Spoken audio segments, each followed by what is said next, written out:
in today's session of Divorce Court. It wasn't love at first sight that brought Vanette and Vincent Becton together. It was more of a spiritual connection between Mr. Becton and I. It was divine guidance. He told me that God said that I was to marry him. So you just have this charm about you. Well, Your Honor, I can't help it. It's a God-given gift.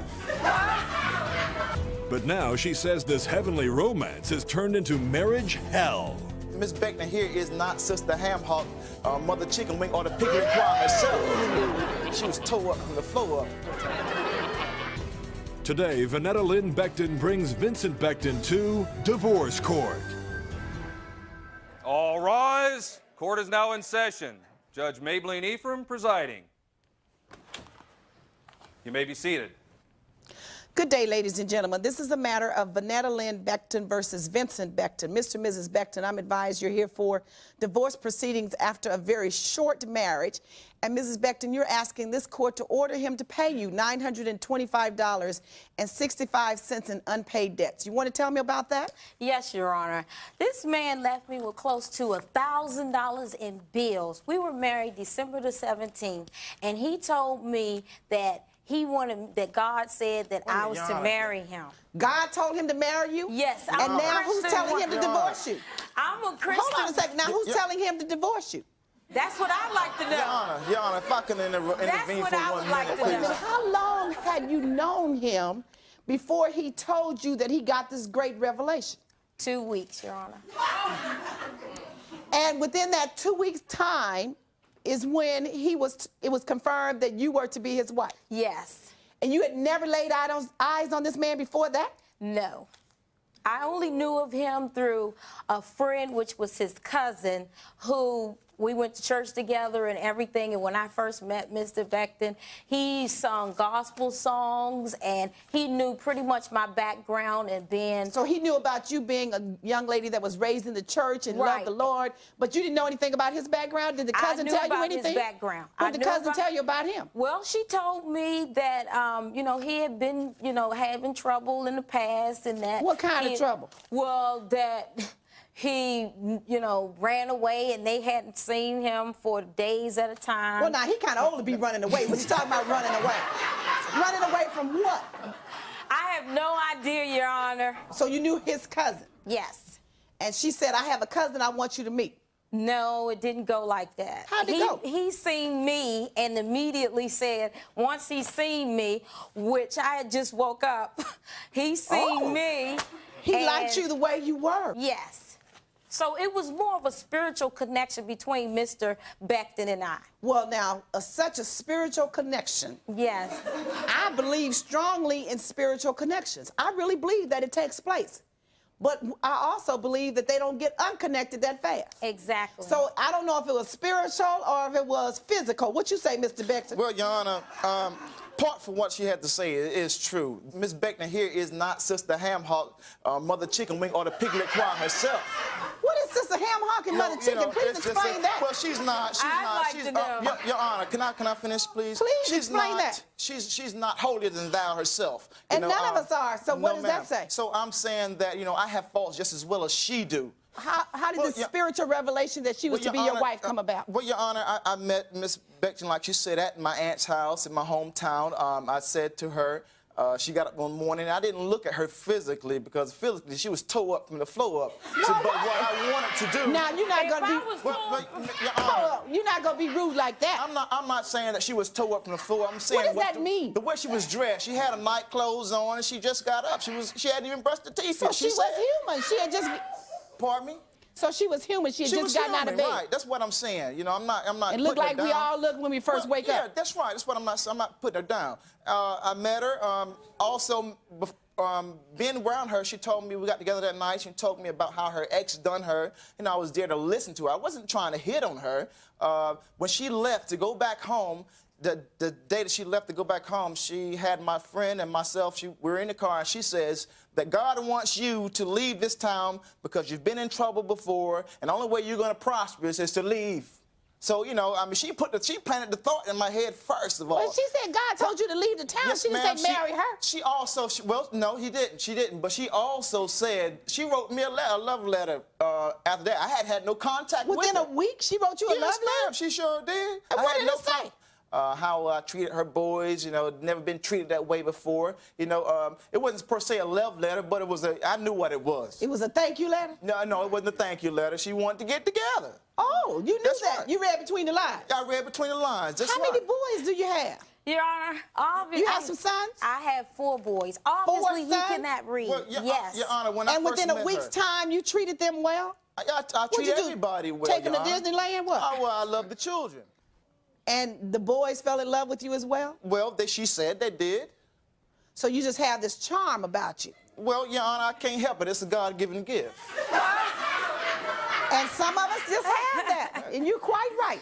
But you charmed her in 2 weeks. No, ma'am, I couldn't charm her. You know, she's a grown woman. I can't. The thing about life is having the power of choice. So if she was tore up from the floor up when you saw her, Well, that was what in the made morning. you interested in her? Well, I wasn't looking at her physically.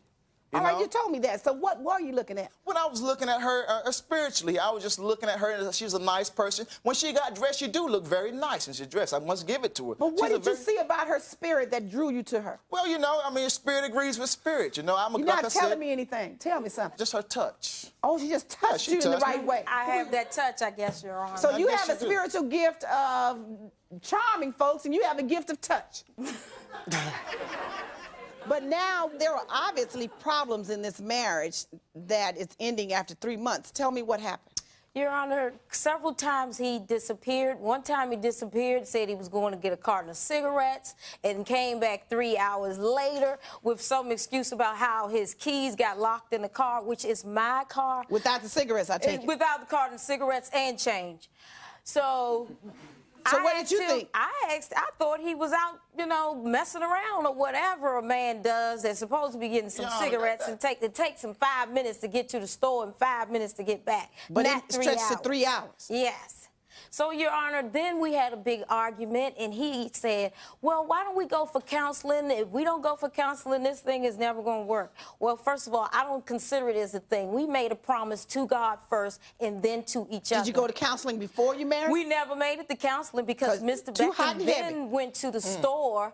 After that, he went to the store several weeks prior to going to the store again to get a carton of cigarettes. He left again, said he was going to a music store, and never came back. That was when you were supposed to go to counseling? Yes. Your Honor, half a truth is a whole Wait a minute lie. now. He's left home. been wanting to go. He admitted to wanting to go to the counseling when he left the first time to get a carton of cigarettes and came back with no change nor cigarettes. And then he asked you about counseling again. Yes. No. And this time he left going to the music store. Yes. And did another disappearing act. That's when I didn't see him until today. So you haven't seen him since he went to the music store? Yes. Well, this is not the music store. When divorce court continues, Judge Mablean grills Vincent on his so-called divine revelation. The same God that told you to marry her, he didn't reveal to you that she didn't cook?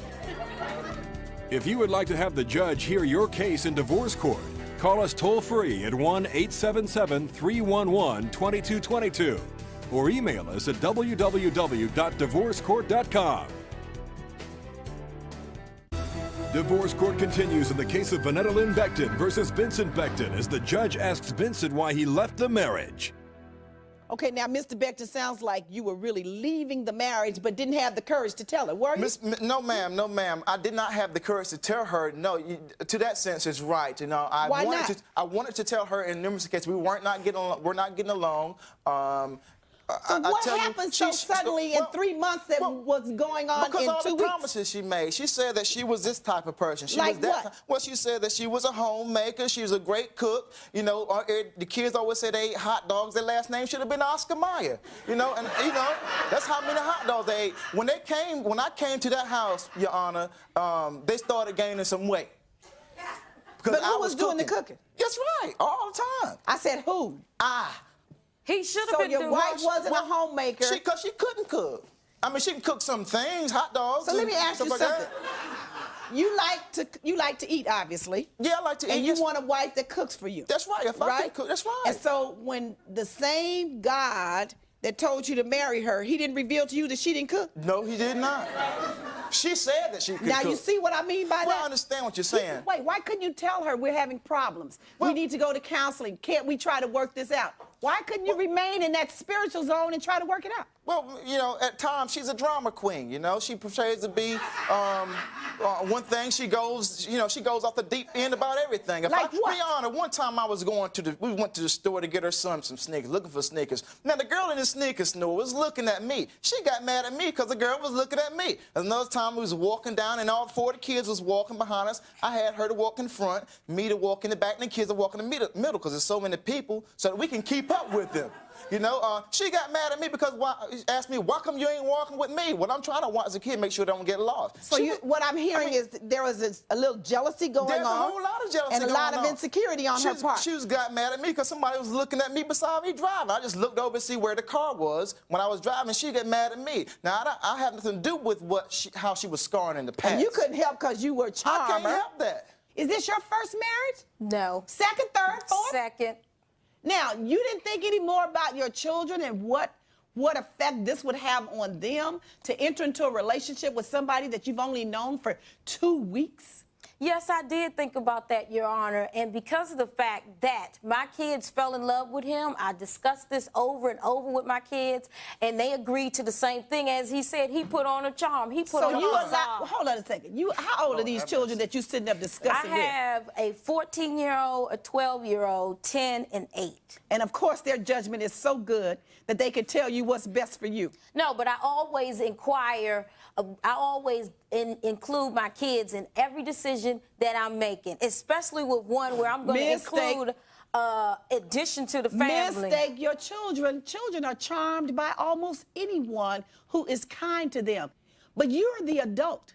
You have the responsibility for making intelligent, informed decisions. They don't even have enough information.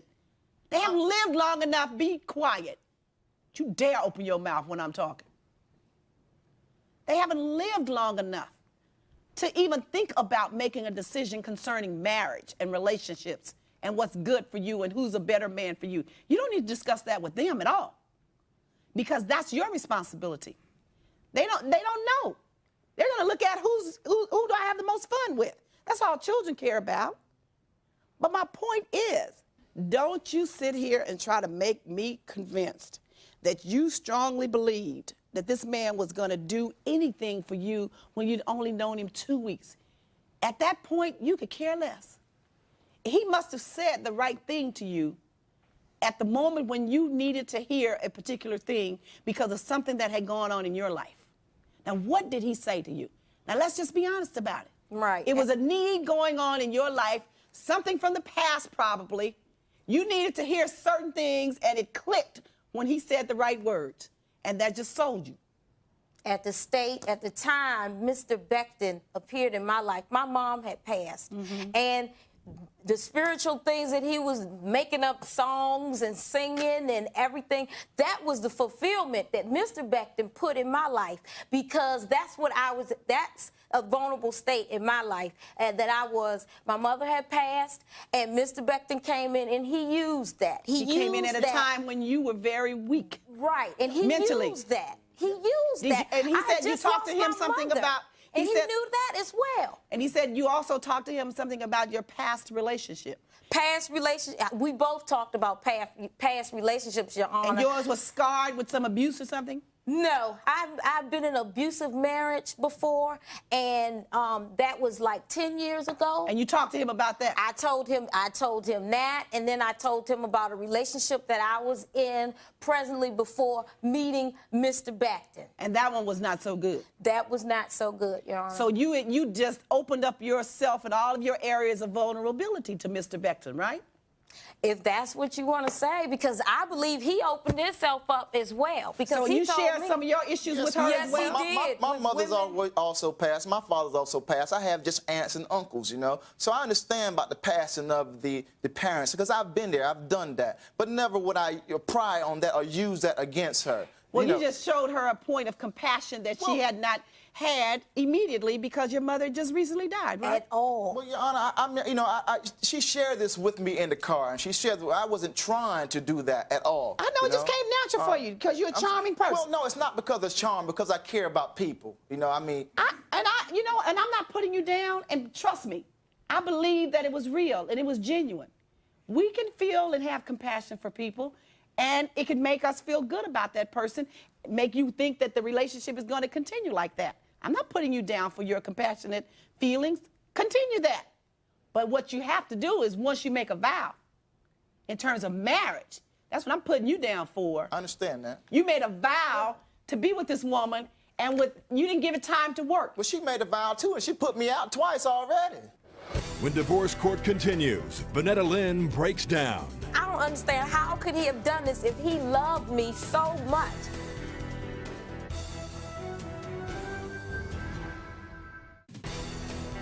Closed captioning for divorce court provided by. If you would like to have the judge hear your case in divorce court, call us toll-free at 1-877-311-2222 or email us at www.divorcecourt.com. Divorce court continues in the case of Vanette Lynn versus Vincent Becton as Vanette Lynn pleads her case. I noticed that you're crying, Mrs. Becton. What's the problem? Well, Your Honor, this man left me with $925 worth of bills, and considering the fact that I have kids, he didn't take in consideration that electric was going to be cut off, the phone was going to be cut off, and I don't understand how could he have done this if he loved me so much. I had to borrow money from this man here to pay these bills up. Or otherwise you wouldn't have had electricity. Right. For you and the children. Yes. What about that, Mr. Becton? Well, Your Honor, like I said, at the time I wasn't working, and she knew it. So throughout this marriage, several months you were together, you never found a job? I looked for a job.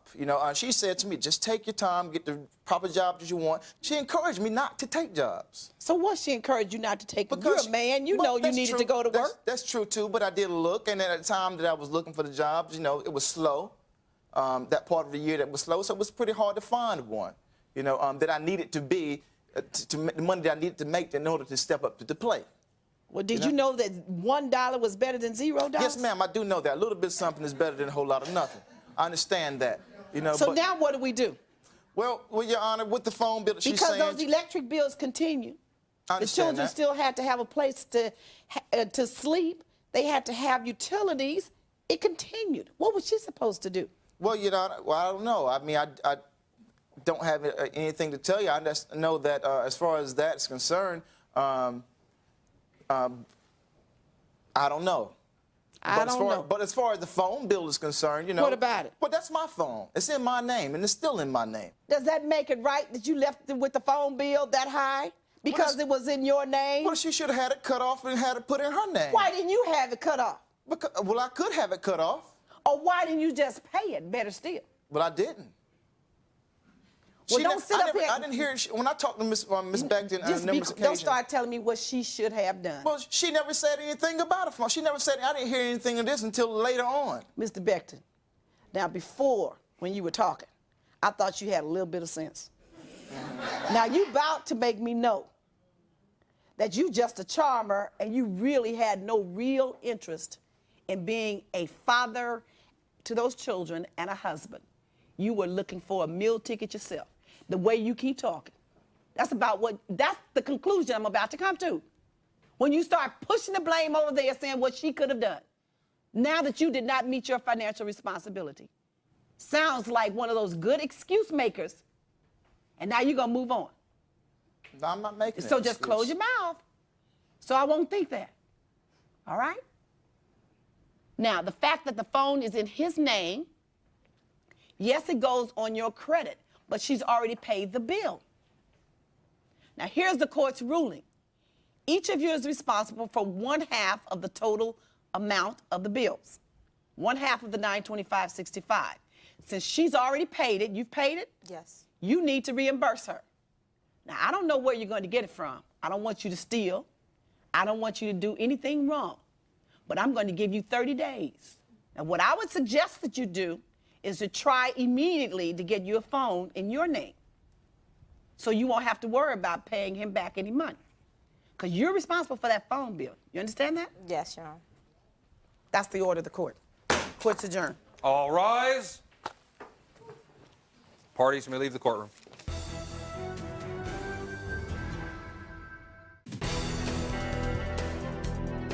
She kind of stretched the truth a little bit. He played on my intelligence out there in front of the judge. I think she's a good person for the right person. I don't think the right person is me, though. I wish him that he would just go and continue seeking help in God, because that's exactly what he needs. If this case is about the big God and the little God, you know, I'm guilty a whole lot.